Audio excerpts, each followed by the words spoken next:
Also in the Guinness Book of World Records, right? I am? Yeah. Aren't you in there in a category? I don't know. I think. Well, I read it. I think you're the oldest person ever to win a major race. Isn't that right? Paul Newman. The name alone says it all, right? Those piercing blue eyes, a smile that could stop traffic, and a talent that basically defined a generation of American cool. He was the ultimate Hollywood leading man. A world-class actor, a championship race car driver, a devoted husband in a marriage that lasted half a century, and a philanthropist who changed the game. By all public accounts, the man was just about perfect, but here's the thing. Beneath that impossibly cool exterior was a man of white-hot intensity. A man with a fiery temper and a level of professionalism so rigid, so uncompromising, that some people just couldn't take it. This wasn't the polished icon you saw on the movie screen.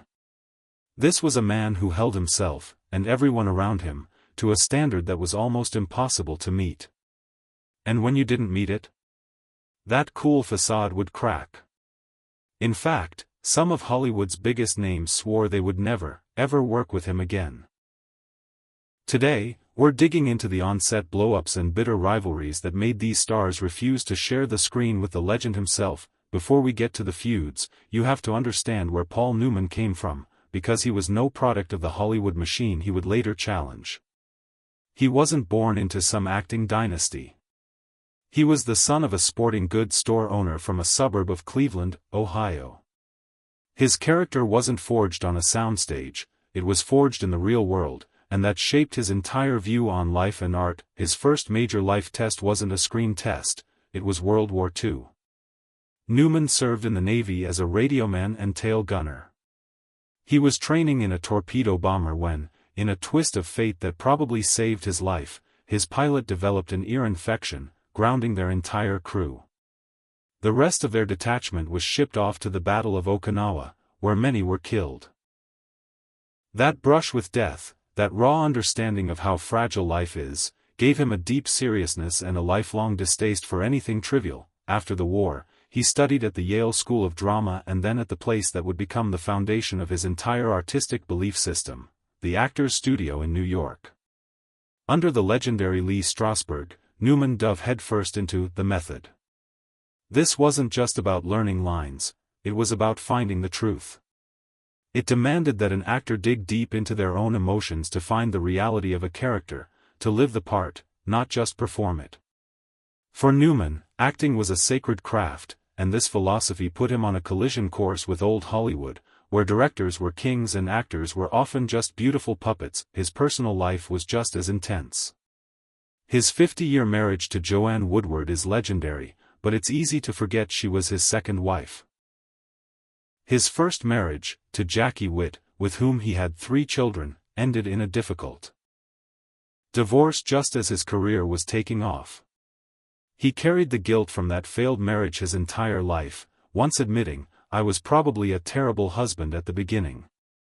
This private struggle only added to his seriousness.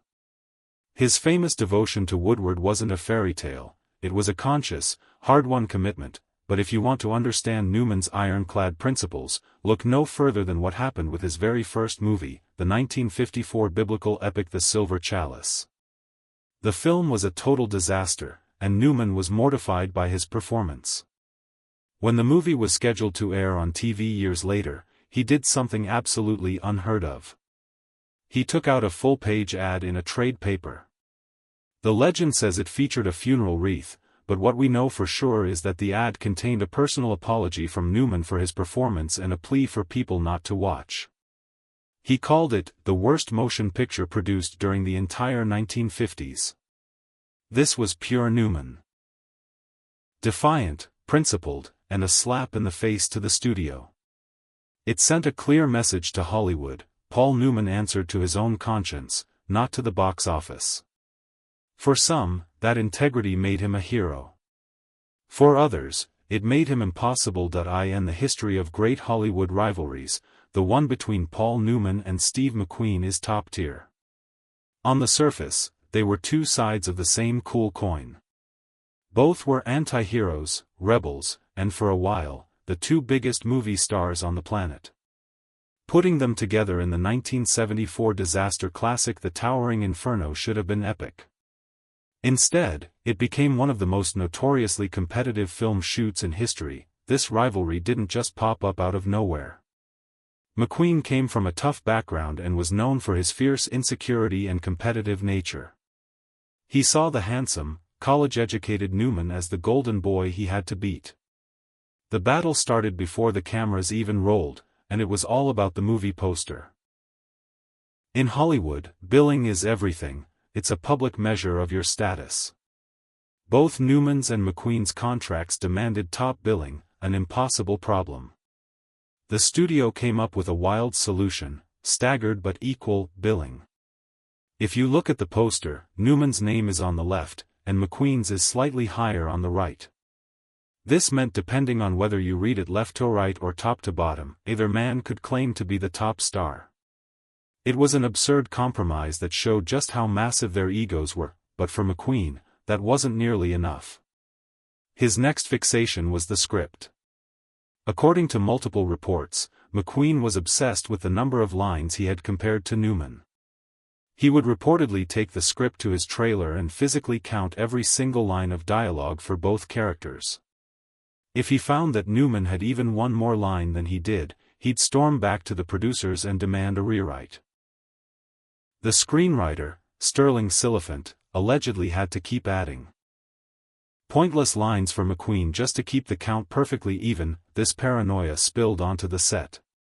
The two stars, playing an architect and a fire chief who have to work together, engaged in a cold war of on-set one-upmanship. It wasn't about shouting matches, it was about subtle sabotage. McQueen was a master of stealing focus. He'd find little ways to draw the audience's eye away from Newman, polishing his glasses, making an unexpected gesture, or muttering a line right when Newman was supposed to have the floor. Newman, a total professional, found McQueen's behavior petty and infuriating. The tension was so thick you could cut it with a knife. He never blew up at McQueen publicly, but his true feelings came out in private.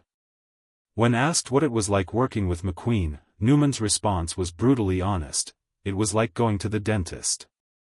According to his close friend A.E.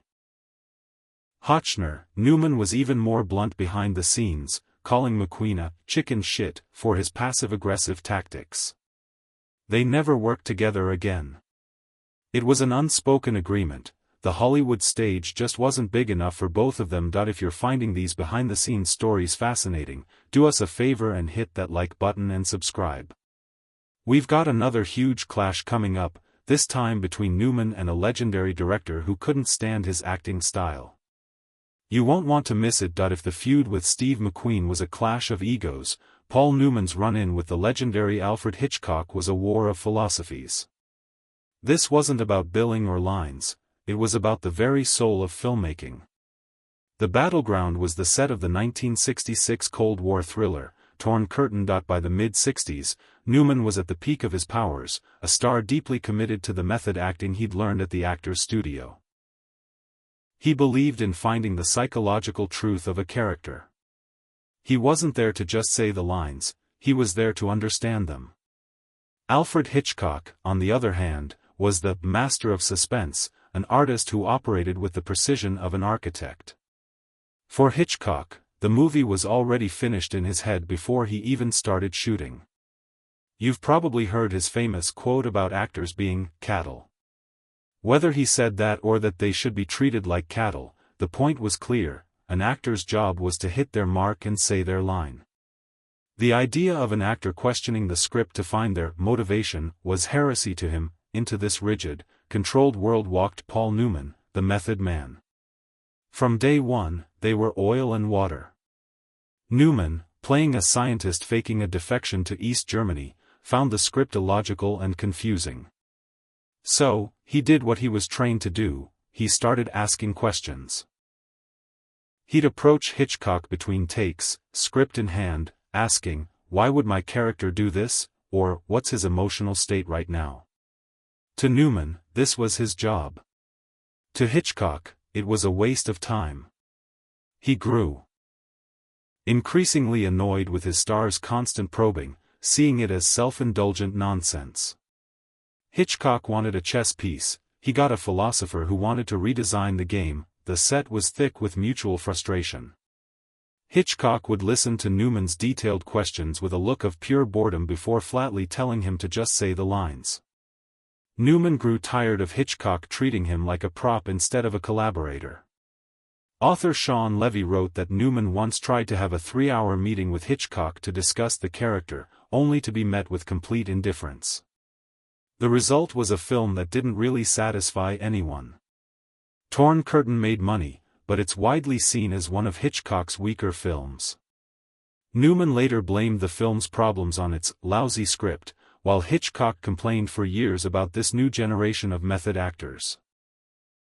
It was a lesson that even two titans of cinema couldn't create magic if their fundamental beliefs about art were worlds apart. To really get why Paul Newman could be so difficult, you have to realize his biggest enemy wasn't one actor or director. It was the entire old Hollywood studio system, a glamour-obsessed machine that he felt cared more about image than authenticity. His hatred for this system was the real source of many of his conflicts. In its golden age, the studio system was all-powerful. Studios would find a handsome face, give them a new name, an invented backstory, and lock them into contracts. Their entire lives were managed to sell a specific persona. It was a world built on artifice, and Newman, who believed in raw, emotional truth, found the whole thing repulsive, and no one seemed to represent this system, in Newman's eyes, more than a star like Rock Hudson. Hudson was the classic studio creation. Born Roy Scherer, he was renamed, had his teeth fixed, and was coached into the image of the perfect leading man. While wild stories of a public showdown at a Hollywood party are likely just Tinseltown legend, Newman made no secret of his philosophical disdain for the studio-manufactured star. He wasn't necessarily attacking the man, he was attacking the symbol and the system that created him. That kind of open contempt for the Hollywood game created a chill that made it hard for the two stars to even be in the same room. This wasn't just about one actor, it was a crusade. It explains his entire career. Think about the roles Newman was drawn to: the broken pool shark in The Hustler, the amoral cowboy in HUD, the unbreakable prisoner in Cool Hand Luke, the alcoholic lawyer in The Verdict. These weren't glamorous heroes. They were flawed, complicated, and often unlikable men. They felt real. He was actively running away from the movie star label and toward roles that let him explore the messy truths of being human. In a world built on illusion, Paul Newman's relentless demand for reality was a radical act. To a new generation of actors, he was a hero. But to the old guard who played the game, he was a difficult and often infuriating rebel. Paul Newman's difficult streak went way beyond the movie set. His uncompromising nature was part of everything he did, from his politics to his philanthropy. The same quality that made him a challenging artist also made him a man of incredible integrity. In an industry that often runs from taking a stand, Newman was a loud and proud liberal Democrat. He wasn't just writing checks, he was an activist. He campaigned hard for Eugene McCarthy's anti-Vietnam War platform in 1968 and was a fierce advocate for civil rights. This came with real consequences. In 1973, when the White House released President Richard Nixon's infamous enemies list, Paul Newman's name was on it. For Newman, that wasn't a scandal, he said it was the single greatest honor he'd ever received. But being an official enemy of the president could make you toxic in Hollywood. Newman didn't care. His principles weren't for sale, and nowhere was that integrity more clear than in his surprising second act, as the founder of Newman's Own. It started as a joke in 1982, when he and his friend A.E. Hotchner decided to bottle his homemade salad dressing. They launched it with a simple, almost unbelievable motto: all profits to charity. What started as a whim turned into a global phenomenon. But Newman stuck to his radical promise. He took no salary. He kept zero profits. Every last cent, after taxes, went directly to charity. It was an unheard-of business model. As of today, the Newman's own foundation has donated well over $600 million to thousands of charities worldwide, with a special focus on his hole-in-the-wall gang camps for seriously ill children. This wasn't some celebrity vanity project, it was the ultimate expression of his core beliefs. He used the fame he was so often uncomfortable with and turned it into a powerful tool for good. So, why did some of Hollywood's biggest names refuse to work with Paul Newman? It wasn't because he was a diva. He was difficult because he was a man of unshakable conviction in a world that runs on compromise. The legendary feud with Steve McQueen wasn't just two egos clashing, it was Newman's intolerance for what he considered unprofessional games. His war of ideas with Alfred Hitchcock wasn't about disrespect, it was about his refusal to be a puppet in someone else's show.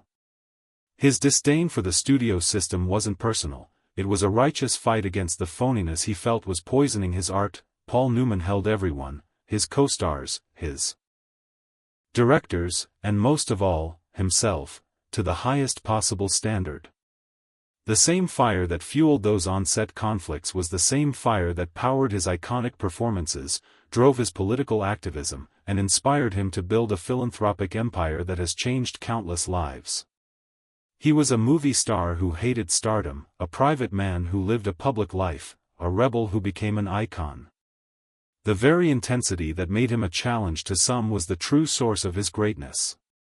In a world built on surfaces, Paul Newman was a man of substance, and sometimes, substance can be a very difficult thing. What do you think?